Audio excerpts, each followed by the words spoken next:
Olá família, graça e paz, abençoados, povo amado de Deus. Como estão vocês? Reinando em vida e em perfeita vitória? Espero que vocês estejam desfrutando da palavra do Eterno e reinando em vida e crescendo a cada dia na graça e no conhecimento. Vamos crescer mais um pouco, vamos aprender mais um pouco com a palavra da graça. E eu te convido a crescer nesse tema comigo.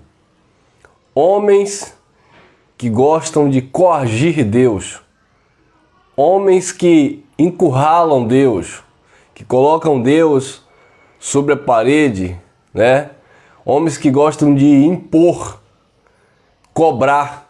Existem muitos filhos de Deus que agem desta forma.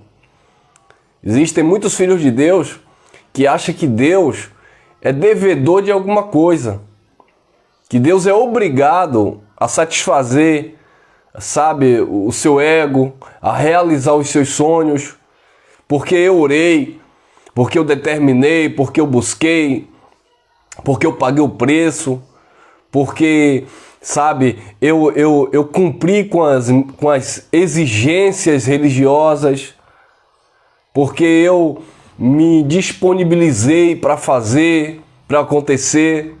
E isso se torna uma vaidade, sabe, uma prepotência, achar que Deus vai se submeter ao ser humano por causa de práticas religiosas.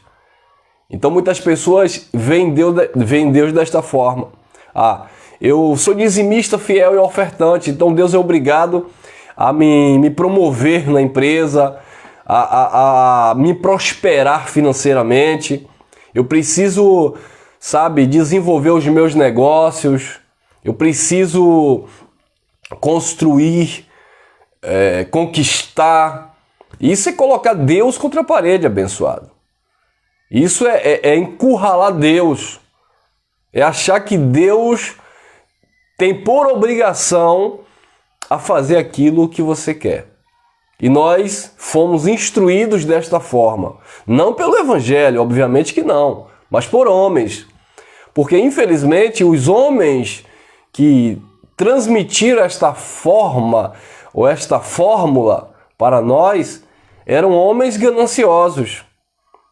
Homens que, sabe, que passavam por cima de tudo e de todos para obter algum tipo de vantagem e atribuir isso a uma fé em Deus, a vida, vida com Deus. Porque eu conquistei, porque eu tenho vida no altar, é porque eu busco, eu pago o preço. E muitas pessoas se frustram com Deus, né? Como se Deus fosse culpado disso. Porque as pessoas querem conhecer Deus por intermédio da religiosidade, né?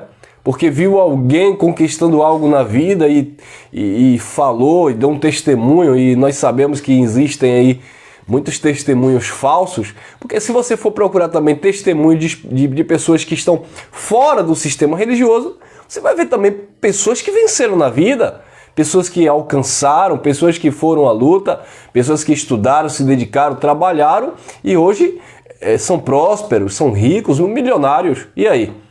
Então esses não valem, porque esses quem enriqueceu foi o diabo, né? Então não é bênção de Deus. Agora os que estão na religião, na igreja, se conquistou, é porque pagou o preço, é porque deu dízimo. E aqueles que nunca deram dízimo, aqueles que nunca pagaram o pseudo preço para Deus o abençoar, como é que fica aí?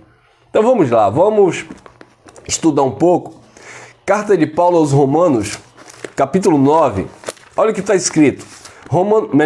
Vamos ler o capítulo 11 primeiro, depois eu vou fazer uma leitura no capítulo 9. Capítulo 11, versículo 33, né, é o hino de adoração, é uma expressão de Paulo, é um louvor que Paulo ele está entoando a Deus por sua grandeza, por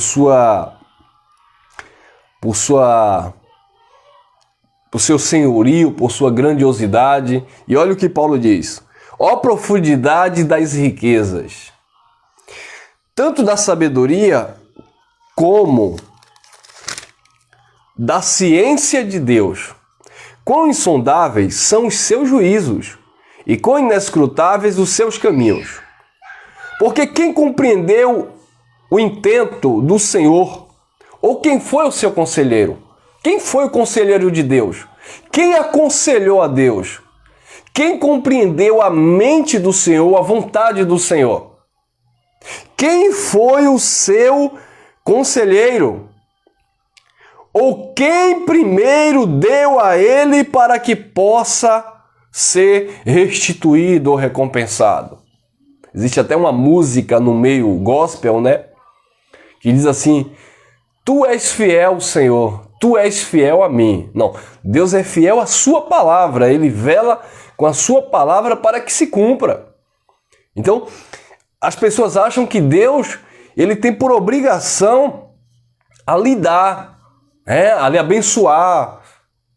Ele já é o abençoador. O problema é que as pessoas não se relacionam com o abençoador, mas com as bênçãos.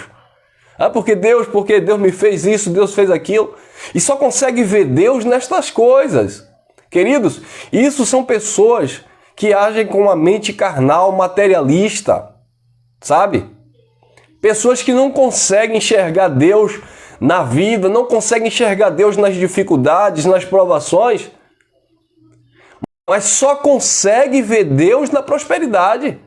Só consegue ver Deus na bonança. Quando ele passa um momento difícil, quando ele passa um dia mal, ele já está questionando: Deus, por que isso? Eu não mereço isso, porque eu me esforço, porque eu sou uma pessoa do bem, porque eu dou vertes ao nu, porque eu dou sopa aos pobres, e porque isso? Não, abençoado, para com isso. Diferente de Jó, né? Deus me deu, Deus tomou, bendito seja o nome do Senhor. Mas existem pessoas com a mente tão carnal que querem, sabe?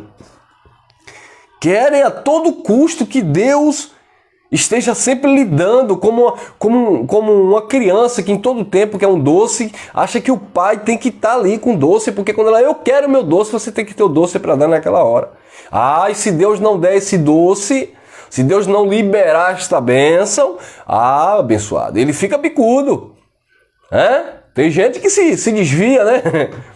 Porque eu orei, porque isso, e Deus não me respondeu, e BBB. Querido, quem disse que por você ser cristão, por você ter uma vida com Deus, por você, sabe, ter um temor de Deus, quem disse que necessariamente Deus vai te resolver os teus problemas, ou que as tuas orações têm que ser respondidas positivamente? Quer dizer, as pessoas só querem ouvir o sim de Deus, não querem ouvir o não. As pessoas acham que viver o evangelho é só rosas, não tem espinhos. Então, querido, o evangelho ele vem trazer maturidade para as nossas mentes, para que nós venhamos compreender que não é do nosso jeito, é do jeito de Deus. Que nós venhamos descansar, um exemplo naquela palavra de Romanos 8, 28. Todas as coisas cooperam para o bem daqueles que amam a Deus. Grave isso na tua memória.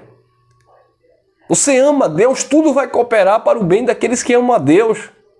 Eu estou tirando aqui do contexto, mas para dar um exemplo. Por quê? Porque de fato nós precisamos descansar na graça do Pai.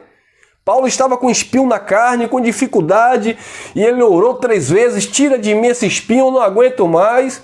E Cristo bradou: a minha graça te basta, o meu poder se aperfeiçoa na tua fraqueza. Cristo não disse que ia tirar o espinho, Cristo ensinou Paulo, mediante a graça, por meio da graça, a suportar os espinhos da vida.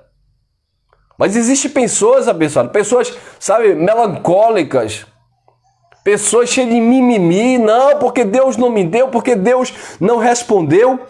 Quem primeiro lhe deu, versículo 35, quem primeiro lhe deu para que seja recompensado? Quem foi que deu a ele para... Senhor, restitui na minha vida, Senhor. Senhor, restitui aquilo que eu perdi. Restitui, eu quero de volta o que é meu. E BBB, porque Deus mudou o cativeiro de Jó e tal. E Deus vai mudar o cativeiro da minha vida. Você passou pelo que Jó passou? Então, o engraçado é que as pessoas olham para os personagens bíblicos e prendem ou se prendem ao resultado. Porque Davi, Senhor, derrubou o gigante da vida dele. E o processo que Davi passou até derrubar o gigante. E Deus olhando para Davi, vendo Davi um coração segundo o coração dele mesmo. Abençoado? É fácil olhar para os personagens bíblicos e querer o resultado. É fácil olhar para os personagens bíblicos e dizer: Senhor, assim como Elias orou e fogo cair do céu, eu determino que fogo de Deus vai cair nessa situação, vai queimar esse mal, vai destruir essa situação e isso. Ah, é? Mas não quer viver a trajetória do profeta. Não quer comer carne dada pelos corvos, fugir dos seus inimigos e entrar dentro de uma caverna. Entendeu, abençoado? Então não é para você ficar pegando fragmentos bíblicos e resultados positivos daquilo que aconteceu com alguns personagens e querer que Deus faça com você aquilo que Deus fez com eles. Ah, porque eu estou no jejum de Daniel e Deus vai me dar vitória, porque Deus vai fechar a boca deste leão. É? Você pode até fazer o jejum de Daniel, mas não é garantia que o leão terá a boca fechada não, abençoado. Muitas vezes vamos ter que encarar os leões das nossas vidas, as dificuldades, as lutas. Tá bom, abençoado? Quem está entendendo o manto? Então, queridos, precisamos amadurecer, precisamos crescer. Quem primeiro deu a ele para que seja restituído, ou seja recompensado, porque dele, por ele, para ele são todas as coisas. Glória, pois, a ele eternamente. Amém. Eu não posso me relacionar com Deus à base de barganha, de troca. Toma lá da cá, o Senhor faz isso comigo que eu vou tentar fazer isso por você. Senhor, o Senhor disse para eu sustentar o faminto. Eu vou até sustentar o faminto, mas primeiro o Senhor vai ter que prover na minha vida. O Senhor vai ter que encher os meus celeiros. Não, abençoado, seja fiel no pouco. Faça aquilo que está em tuas mãos, que está dentro da tua condição fazer.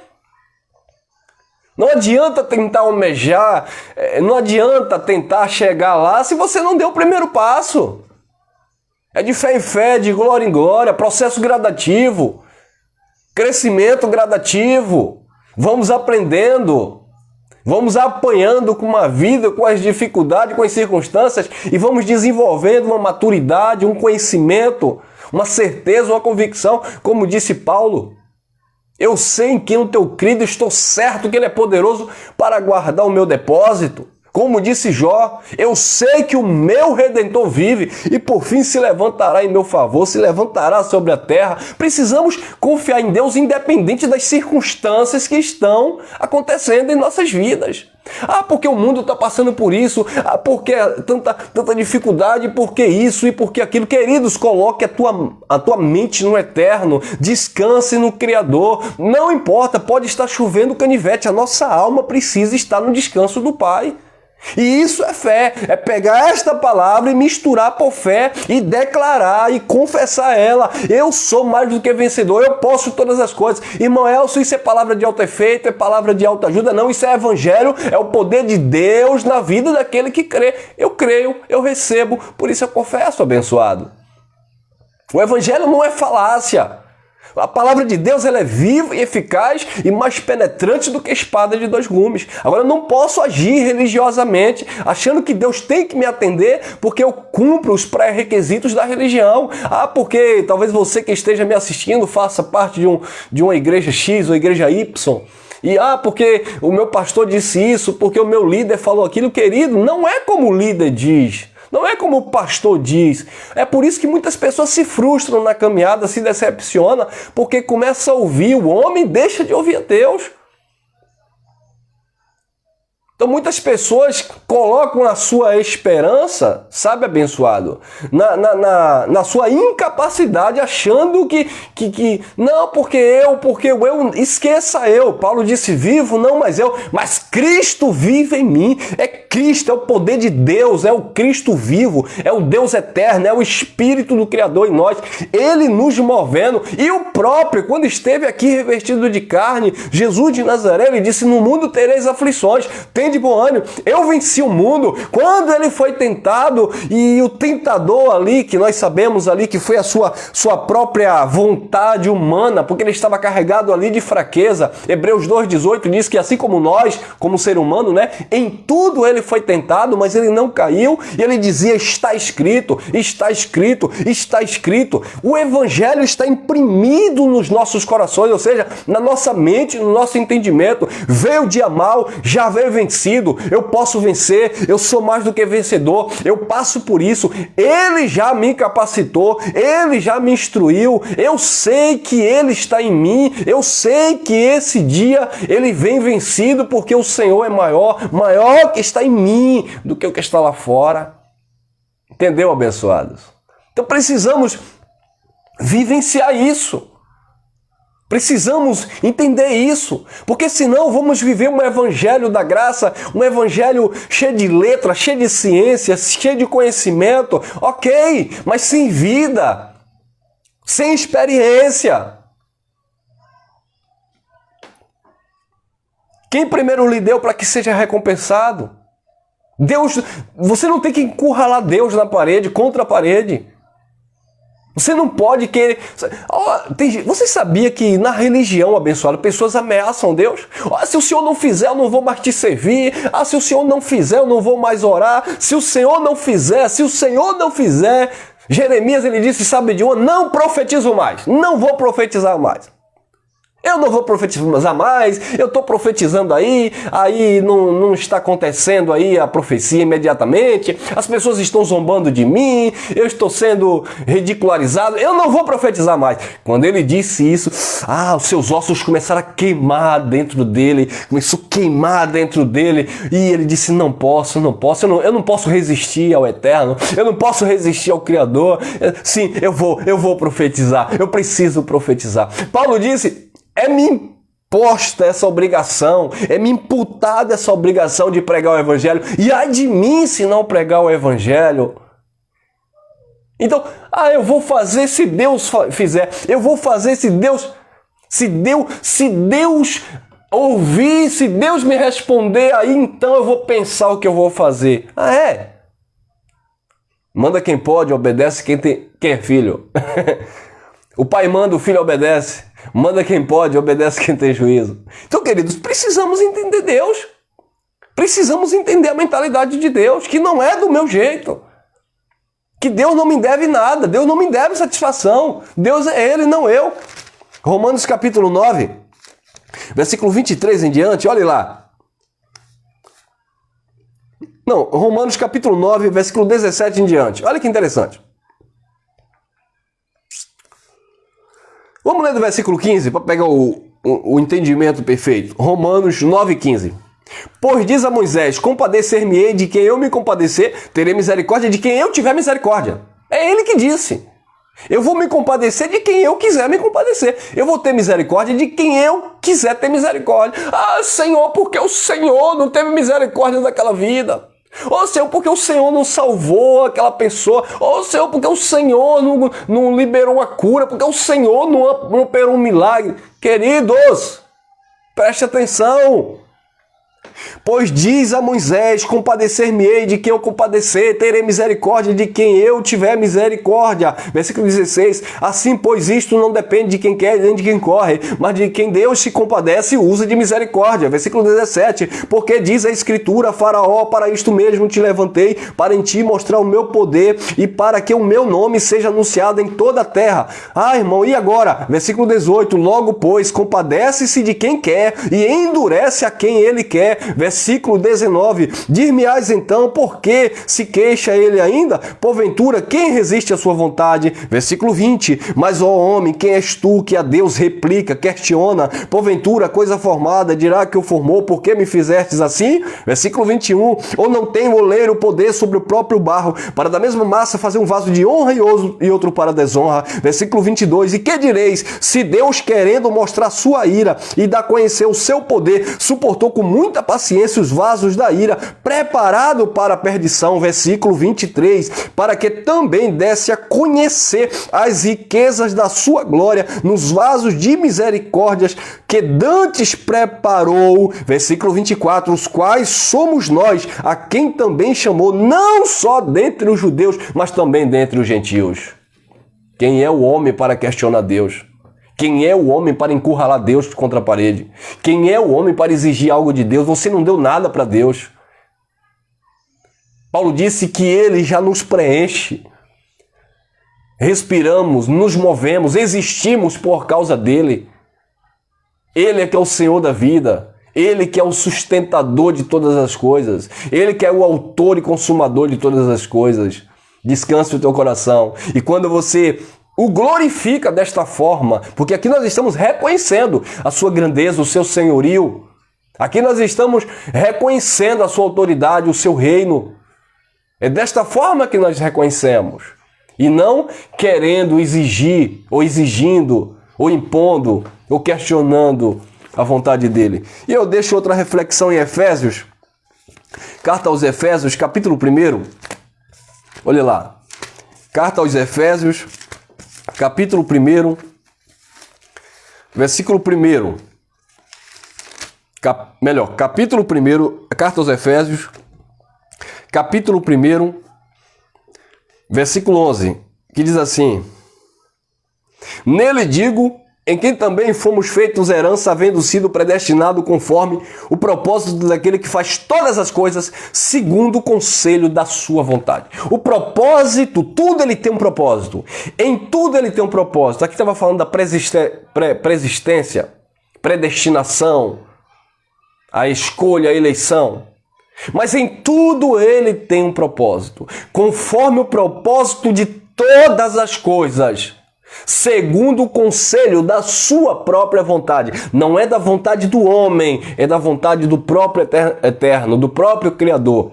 Ele é que determina, ele tem as suas vontades e ele já estabeleceu. E nós precisamos alinhar a nossa vontade à vontade do Pai Eterno. Eu não oro para que Deus mude as coisas. Deus não vai mudar as coisas pela minha oração. Ô irmão, mas eu estou passando por isso, ore por mim para Deus mudar. Deus não vai mudar. O que tiver de acontecer, vai acontecer. A minha oração é que a nossa mentalidade, a nossa vontade humana, que muitas vezes, e é, a maioria das vezes, contra a vontade de Deus, que a nossa vontade ela venha estar em linha com a vontade de Deus, que o nosso coração, que a nossa mente venha estar alinhado com a mente do Eterno, para que em tudo que Ele venha fazer, nós estejamos realizados e em paz com Ele, porque é isso que Ele quer, porque Ele tem o melhor em todos os sentidos, embora humanamente falando, muitas vezes nós não entendamos, muitas vezes venhamos questioná-lo, mas Ele é quem sabe a boa, perfeita e agradável vontade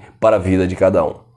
Amém, abençoados? Guarde essa reflexão no teu coração, se te edificou, compartilha aí. Obrigado pelo comentário, obrigado pelo like e vamos que vamos. E até o nosso próximo encontro aqui pelo canal. Graça e paz!